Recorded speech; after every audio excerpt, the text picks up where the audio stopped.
باشه خدا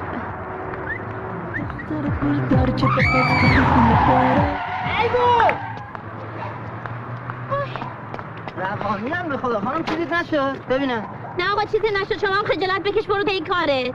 میخوام کمکتون کنیم. من نخوام کسی کمکم کنه کی باید ببینم؟ منو نگاه چه بد اخلاقی تو. اولا که تو نه و شما، ثانی هم بنده نامزد دارم، بفرمایید به این کارتون. اونم راستاریسش میکنیم حله. بله؟ خالی نه بند نامزد نداری. ببین یه قدم دیگه جرأت داری دنبال من را بیا عوضی. منو ببین من خاطر خواستم ولکن نیستم ها. برو بچه پرو برو. گم شو بچه پرو.